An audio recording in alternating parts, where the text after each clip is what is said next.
terribly. Standing behind me is Wrotham Hill Road, which leads up to the top of West Kingsdown.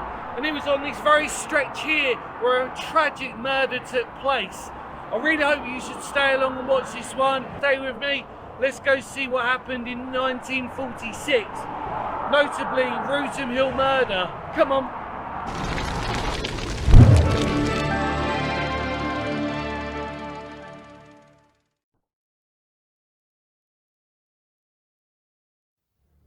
In the latter part of October 1946, a Dagmar Petrovsky, or known locally as Miss Peters, left her hut-like bungalow called the Vic on Hever Avenue, West Kingsdown, which was on the next plot to Houston, her mother's house.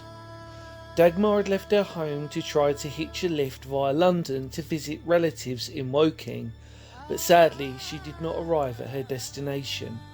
Instead, her body was found by a passing lorry driver halfway down Wrotham Hill in Kent, behind bushes at the junction of the A20 and Devil's Kitchen.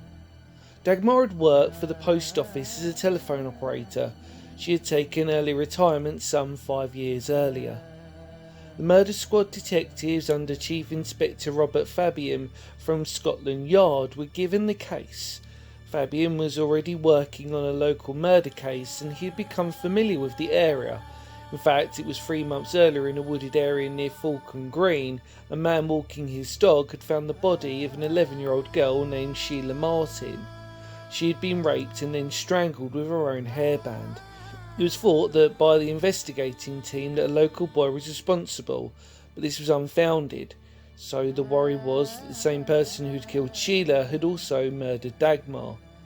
Dagmar's body was found in a hedge covered in brambles on the high side of Wrotham Hill at the junction, where Labour in Vain Road meets Wrotham Hill.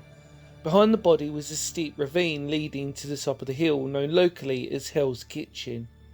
A Dr. Norman Hay Bolton, who lived at West House Wrotham, was the local GP and had a surgery in the morning in West Kingsdown and an afternoon surgery in Farningham.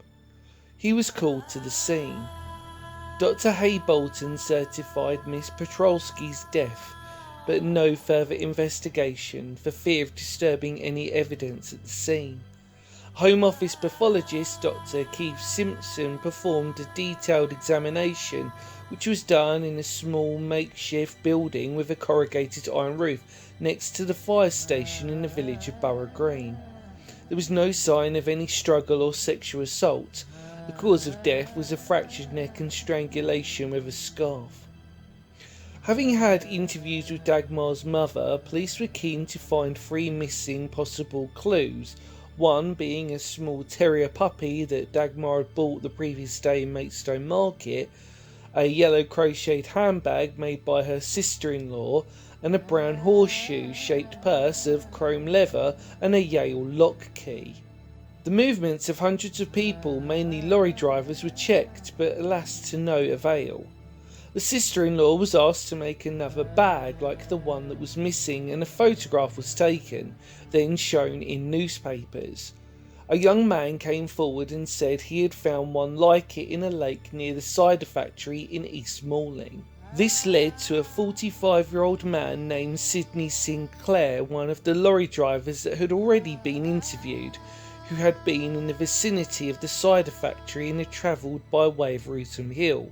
He admitted to meeting Miss Petrovsky but claimed that she died during a struggle after she had tried to steal his wallet. On further investigation, it became clear that Sidney Sinclair was not his real name. In fact, it was Harold Hagger.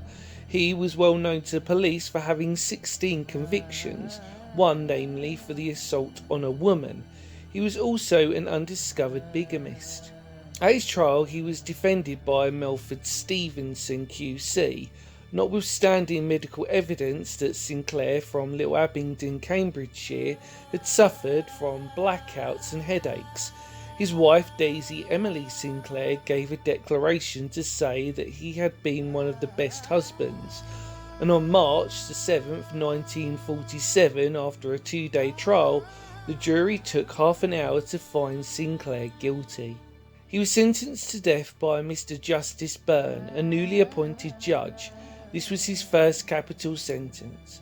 Sinclair was taken to Wandsworth Prison and was hanged on the 18th of March 1947 by the hangman Albert Pierpoint, who had only just recently returned from executing 72 convicted Nazis in Germany after the war crimes trials in Nuremberg. Within a year of her daughter's death, Dagmar's mother sold her house and her daughter's hut to a chicken farmer who later knocked down both buildings and put up chicken coops. She went to live with her son in Woking, where she died in 1956.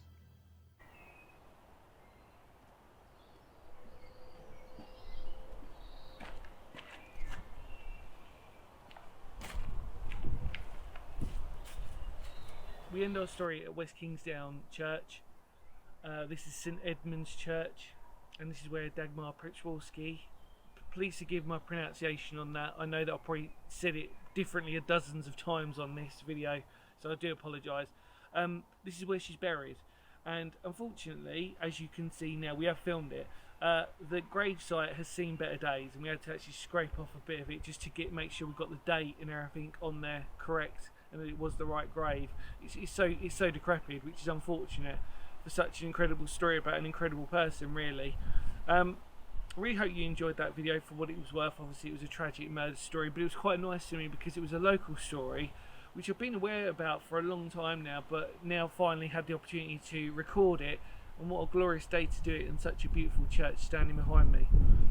So, thank you so much for your time, your patience, and hopefully, like I said, you enjoyed the video, and you enjoyed, obviously, the fact of trying to cover as much of that history about her life and that sad story as possible. In more words of Phoenix history, because history matters, and I will see you all very soon. Take care, everybody. Thank you so much. See ya.